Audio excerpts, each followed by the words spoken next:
Hello and welcome to this online foundational resume workshop.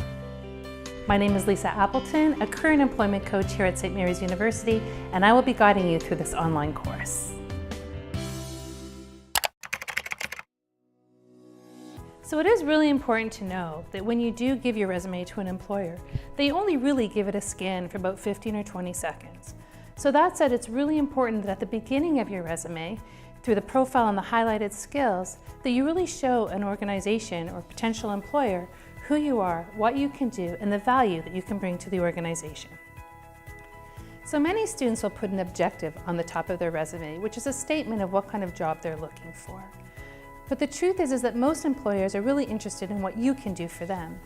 That's why we recommend that you create a really strong profile, because a profile will introduce an employer to who you are, the skills that you have, and what you can actually do for them.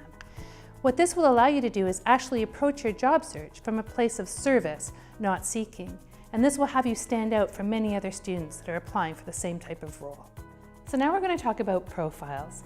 The reason we're talking about them here is because in the order of your resume, the profile does come at the top after your name and contact information. However, the profile is actually the most difficult part of the resume to write. If you were to think of your resume as an academic paper, the profile is actually the abstract. So what we suggest for this section is just give it your best shot, and you can always come into walk-ins later on for extra support. So to help you create a really strong introductory statement, profile, or some call it the summary at the beginning of your resume, we're going to give you a short template of 3 points, 3 sentences. The first is just a simple introduction of who you are. It could be something like Bachelor of Arts student studying psychology at St. Mary's University. The second sentence is going to be a sentence about why you're particularly targeting the kind of role you are, or some strengths and skills that you think would be really beneficial for an employer to know. And then the last sentence will simply be the kind of impact or value or results that you want to offer the organization. So now let's create your introductory statement. First, introduce yourself. For example, hi, I'm Lisa, a 4th-year BA student majoring in history with a specialty in helping people find jobs. If we take off the hi, I'm Lisa, we get the first line. I'm a 4th-year BA student majoring in history with a specialty in helping people find jobs. In that introductory sentence, we're also going to add 2 adjectives that I think would be important for an employer to know about me. Also, if I have specific related experience, I might also add that in. For example, warm and thoughtful 4th-year BA student majoring in history with over 4 years of customer experience and helping people find jobs. In our resource section in the profile statement document, there are a list of adjectives and adverbs to help you describe yourself. If this is a particularly difficult exercise for you and you're struggling on choosing how to describe yourself, think about doing career counseling to help you better articulate to employers what your key skills and strengths are. Some students also choose to include an optional passion statement. This sentence is an optional sentence that describes their passion or specific interest in either a job or the industry that they're applying for. So now let's create an impact sentence. The impact sentence is about what kind of benefit or result that you can bring to an employer or the workplace. Review your job posting and ask yourself the following questions. What is it that the employer is looking for, and how can you satisfy it? Once you've identified 1 or 2 things that you think are essential to the job and you know that you can provide a solution, write a sentence to let them know exactly how you will do these things. Now let's put all this together for your profile statement. With your introductory sentence at the beginning, your impact sentence at the end, and perhaps an extra optional sentence in between, you should have your full profile statement. So next we're going to create a list of highlighted skills.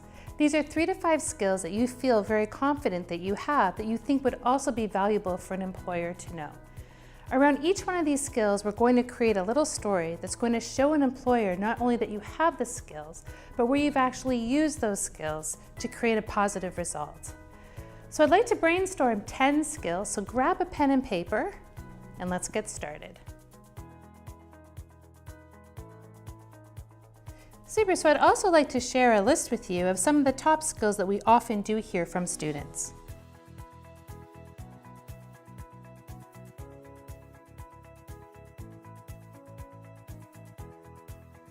So let's just pick out two, for the sake of the exercise, let's choose adaptability and teamwork, right? So if we were to look at adaptability, could you give me an example of when you actually demonstrated that? Sort of what was the situation?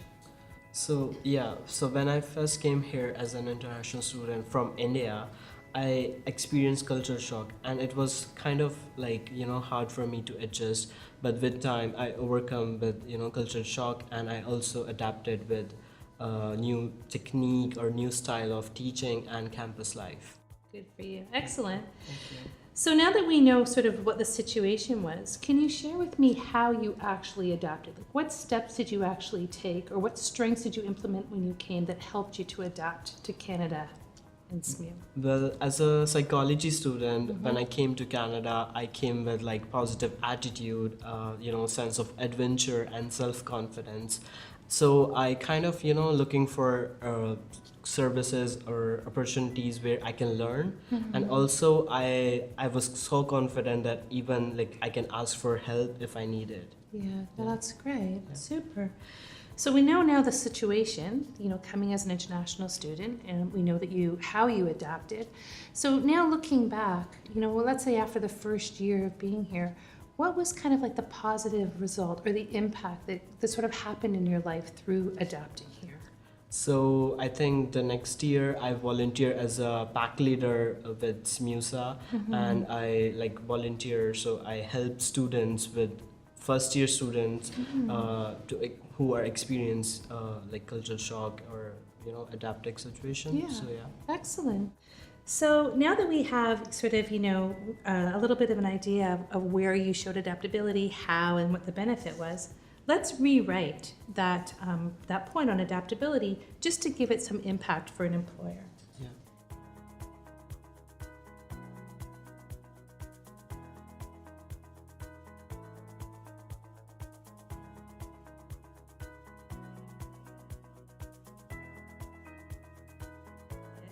So in writing about adaptability this way, we not only gave an employer the skill that you're adaptable, gave them that information, but they get a whole lot more of an idea of who you are based on creating this little story. Okay, yeah. All right, so let's do the same thing with teamwork, okay? So would you be able to give me an example of a time where you demonstrated great teamwork? Sure. So, while I was volunteer with Enactus, Yeah. and we were working to to qualify for the regional levels and national level competition, and to qualify that you do need to have a great team. And we definitely used icebreakers. We kind of like interacted with each other, got to know about each other, and we break down our social barriers, and when somebody needs support, we were always there to each other for help. Yeah.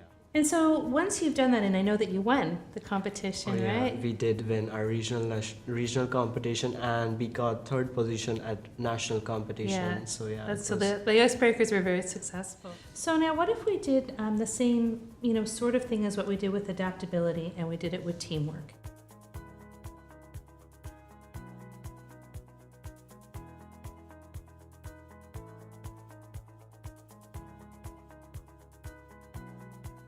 So you can sort of see now how to build these highlighted skills, right? To create a little bit of a story about what you've done, where you've done it, and sort of what the positive result was of that. Yeah.